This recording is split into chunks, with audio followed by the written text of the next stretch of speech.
Hello and welcome everyone. Today we're going to discuss some reopening news. Maybe I'll have a rumor or two, undecided on that. Maybe some rumors. Okay. But the real reason, and the reason why we're in the car, I've been seeing these videos about how to make your own Disney drink or how to make your own Disney food. But you know what? I do not want to go to Publix, our grocery store here, grab these random items and make a fake Dole Whip. Okay. I want a real Dole Whip. I know where we can go. We are going to go today. Leave our house, get a real Dole Whip, and we're going right now.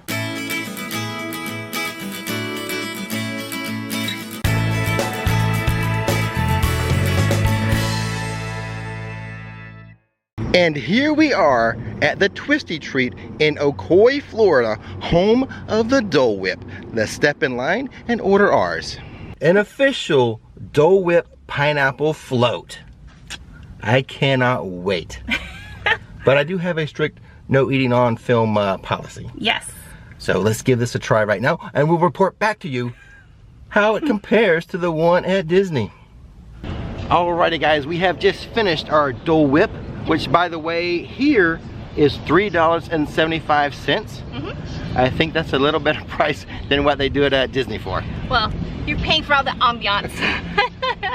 But how did you like it? Did you enjoy it? Yes, I did. It's good. Did it bring back those theme park feelings for you? A little bit. Yeah, how about you? Well, you know, it wasn't that, well the taste was like spot on. Yeah. You know, it tastes like a Dole Whip. You know, it's just the freezy stuff and the pineapple juice, so it's hard to mess that up. Right. But the line was short, super fast, and it was cheap. So in that aspect, it did not remind me of the theme park. But the actual taste, yes. Good job, we had a Dole Whip today. We had a Dole Whip today. Success. So a lot of people don't realize the Dole Whip is just not at Disney. That's true. Locally, we have the Twisty Treat here in Ocoee. There is another Twisty Treat on I-Drive. There is. I don't know if that one has the Dole Whip though. No. And that's very close to what the new Universal hotels, Dockside and Surfside, Seaside, whichever. Endless Summer Resort. Let's say Endless Summer. There you go. That way I don't mess it up. Exactly. It's real close to that on I-Drive. So if you get a hankering for a Dole Whip float when you're near I-Drive and you're visiting on vacation, try that Twisty Treat. See if they have it. Not sure. This one in Ocoee does. Right. But anyway, so I was happy I could bring the theme parks to you today, Nikki. Well, thank you, kiddo. Now, on to the news I alluded to earlier. Let's start with Shanghai Disney reopening. Okay. Which at the time of this video, when I'm posting this video, will be May 11th, right? Monday, May 11th. Yes. And that is the day Shanghai Disney is reopening. That's right. So the first steps in getting back into the theme park world has begun. It's a good sign. Let's see, now we can look for what they do there for some clues as what could happen here in Orlando. Right. But the same thing can be said like if they reopen like Six Flags over Georgia. You know, some of their operational procedures. I think they may open before Disney. So any type of theme park or amusement park that reopens, we can look for clues. Okay. But here's the thing about Shanghai Disney, Nikki, I don't think a lot of people realize that's not completely owned by Disney. Right, it's only 43% owned by Disney. Disney is not the majority stakeholder of Shanghai Disney. There's only so much control they have. That's right. The other, what, 57%? Did I do my math right? Yes. The other 57% is owned by like a 3-company trust, Right. but that trust is owned by the Shanghai government.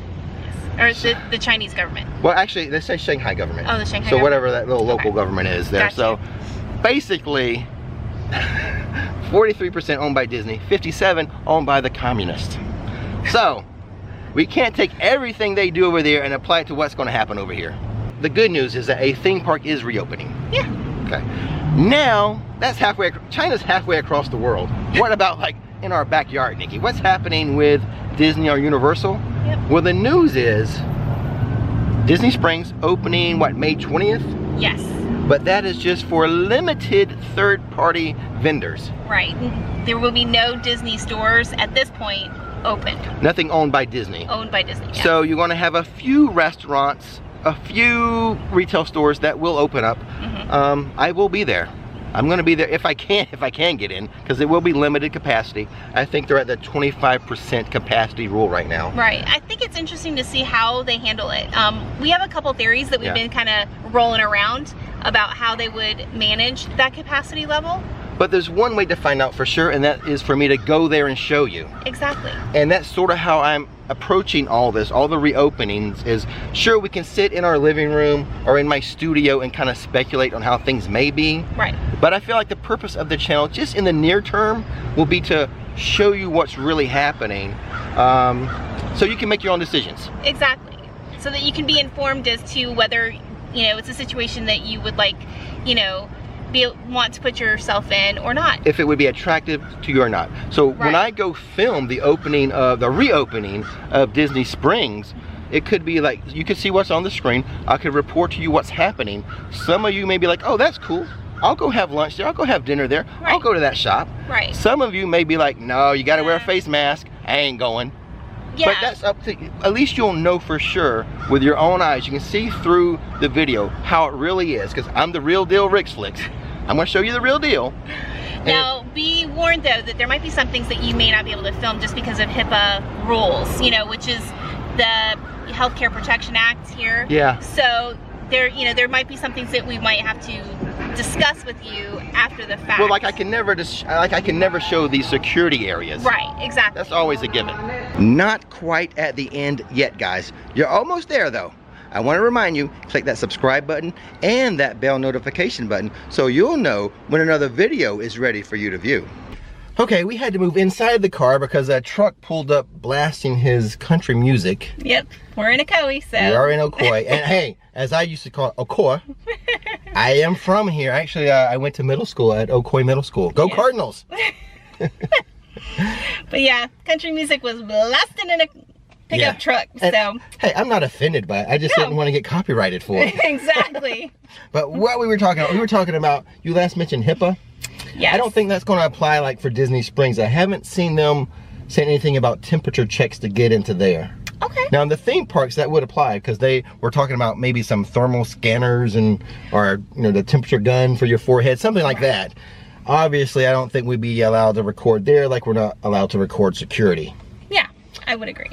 So that's kind of the news with Disney Springs. The only way to find out though is watch my videos, because I'm going to try to cover all the reopenings as much as I can for you guys, so you guys can, you know, see what's happening for real. Right, and you'll take all the precautions necessary that is dictated by the local government and by Disney Springs itself. I will follow the rules. Yes, you will.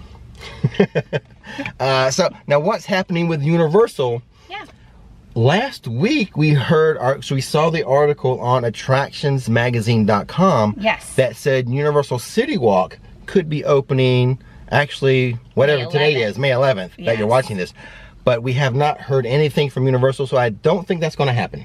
Right, and supposedly people are reporting back on May 11th. So I imagine that there's some training going on. Could be. You know, that there's prep work and there's deliveries and things like that. Yeah, they got to ramp up the stock of the restaurants and stuff. Right, so honestly, Universal's been extremely tight-lipped about it. Oh yeah. About what they're doing in their process. Yeah. So, and you know, we don't want to report anything that's inaccurate. Yeah. So at this point, it's just still a wait and see. Yes. But whenever we get that word that they are going to reopen City Walk, we'll be there. Definitely. As far as now, rumors regarding Universal. Okay. Now I have a list of things. I'm not going to cover all of them. There's a couple. There's a few, that I'm not so sure about that made me uncomfortable. Like, I don't believe it. Okay. So one thing I have been hearing is that actually on May 17th, that park managers are to report back to the park for work. Right. That's one of the rumors. Maybe on the screen right here. Like, I'll say rumors, okay? Yeah. So we don't get it twisted. Exactly. And no one's triggered by what I'm saying. It's not fact, it's rumor. Exactly. But the rumors floating around that managers, you know, if you manage, I don't know what, let's just say custodial or something. Okay. Whatever the different managers inside the park are to report back. May 17th is what we're hearing. Gotcha. I did get a date as far as the park reopening. I don't believe it. I think it's too soon. What I was told, I just don't believe it, so I'm not going to say it. Okay, that's smart. Yeah, it's too soon. I don't believe that. Right. But we did, at least I did, I received another survey. Now this is the first survey I received. I did have people send me out information on the first survey. Right. But I finally received a survey myself. And I have yet to receive one at all. And it was all about the virus though. Like what would make me feel comfortable and things like that. Right. And there were like 3 different versions of this survey. Right. So they threw out like a hypothetical for opening dates. My hypothetical for my survey gave a hypothetical opening date of August 1st. Right. But other people received the date of July 1st and June 1st. Well, and I've also seen September and December. Oh, have you heard that? Yes, I've heard September and December. So. Well, I bet they did like every month going out forward, Exactly. so no one would have a clue. Exactly. They're not giving any hints. Yeah, if they wanted to subterfuge all that information, yeah. You can't guess from it at all. The date I'd heard, I'm not going to say. But I guess the other big rumor that's floating out there that I've heard has to do with Halloween Horror Nights. Ooh, you're going to drop this one, huh? Yeah, you know, don't get triggered. Once again, don't get triggered. But what's been floated out there to me is that HHN for Orlando looking good. Right. Likely to happen, very likely to happen. In fact, we have received other words or other like confirmation about them working on a house inside of the Shrek area. Right. That's from different parties. I'm hearing that. Right. So construction we heard was still happening with the houses, physical construction, and also setting up houses within the Shrek area. So, like I said, looking good for Orlando, but the rumor part of it, the meat and potatoes of the rumor was that Orlando looking good, unlikely for Hollywood and Japan for HHN. Yeah. That's the rumor. Yeah, California and Japan are a little iffy. Yeah. So that's my big like universal rumor right now. Yeah. So that's the news for Shanghai Disney, the news for Disney Springs, and the rumors for Universal. There you go. And like I said earlier, I think I kind of alluded to, the purpose of these videos for the near future will be just to show you what the real deal is, to inform and to entertain. It's kind of the purpose right now. Exactly. Well, I mean, and then with the information helping you decide whether it's an experience that you want to have as well. And with these reopenings, it's more like, let's stop speculating from our little studios or our living rooms, and let's go out there and show you the real deal. Exactly. And we'll be taking all the precautions necessary. Yeah, if Disney Springs says, you know, wear a face mask, I'm wearing a face mask. And actually on Mother's Day, I did visit my mother, and I said, once I start going out doing these reopenings, I'm not going to be coming over for a visit. Right. We'll just call you and we'll FaceTime you and all that good stuff. But she is, what, 69 now? Yeah. And, you know, she has some health conditions. So that's just prudent for anyone, you know, if you're 65 and over, because that's the hardest hit population. Exactly. And we want to protect them and cherish them. And so if we know that we're kind of getting out there, you know, we want to make sure. Yeah, I can't go visit mom for a while once I get back out there into the theme park reopenings and stuff. Exactly. And another thing I should mention is that when we did the video kind of mentioning the guidelines and the mandates and stuff, it was a guideline that 65 and older not come to Universal or Disney right away.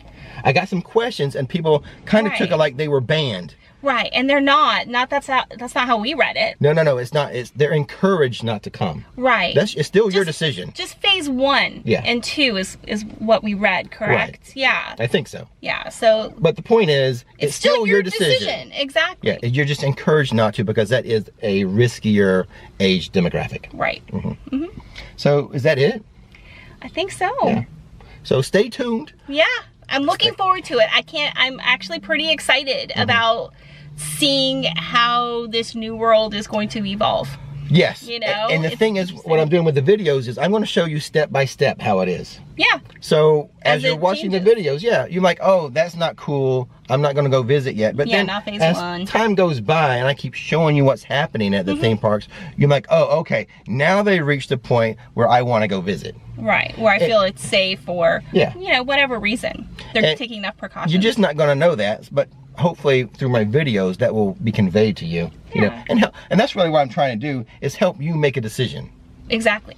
If you're seeing stuff on the screen, you're not down with it, you don't like it, that sucks, I'm not going, hey, make that decision. That's totally, you're right. Yeah, and we support that 100%. And then, you know? then once you start seeing stuff, oh yeah, that's cool. I wouldn't mind doing that. I'm willing to go back. Then you make that decision to go back. Right. So I'm just here to present it to you. Exactly. Yeah. That's it. So, and hopefully I'm helpful. Hopefully I'm sometime entertaining. A little shaky on that, I don't know. I don't know either. I'll drop some dad jokes in those informational videos. How about that? Okay. Some puns and dad jokes. All right, with that being said, guys. Don't miss the magic, don't miss the fun. Thanks for watching Rix Flicks. And now, it's time to relax. Well, it has been a while since I thanked my supporters on Patreon, so I'm going to do that today. We're going to start with the executive producers.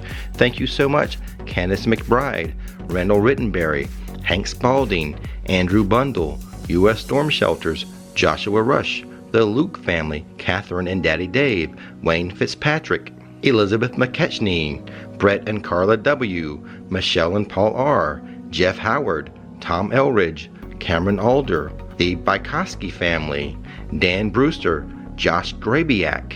Continuing on with the executive producers. Thank you so much. Layla K. Ferguson, Shane Scott, Louis Greist, the A-Team, Allie and AJ, Anita and Jim, Angelina Twazer, Joe Sims, Warren and Don Kulo, Sonia Tucci, Matthew Sargent, Jim and Joe Cletus, Kayla Cox, Paul Redmond, the Millers from Scotland, Neil Whitaker, Craig Conley, Chad and Michelle.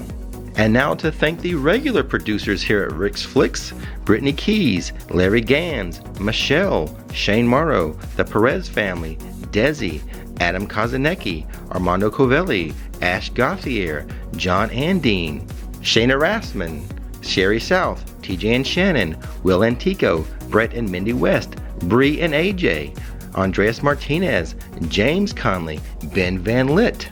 Continuing on to the rest of the producers here at Rix Flicks, Hannah Fowler, Chloe White, Daniel Oberbecker, Jess Melandro, Jose Reyes, Hawthorne, Jeffrey and Mugga, Nicole Bergstein, Liam Chapman, Samantha Gomez, Matt Weaver, Rob Racer 66, Ricardo Justin, Joe Baker, Kiss My, John Gosby, and Stephen Brodude.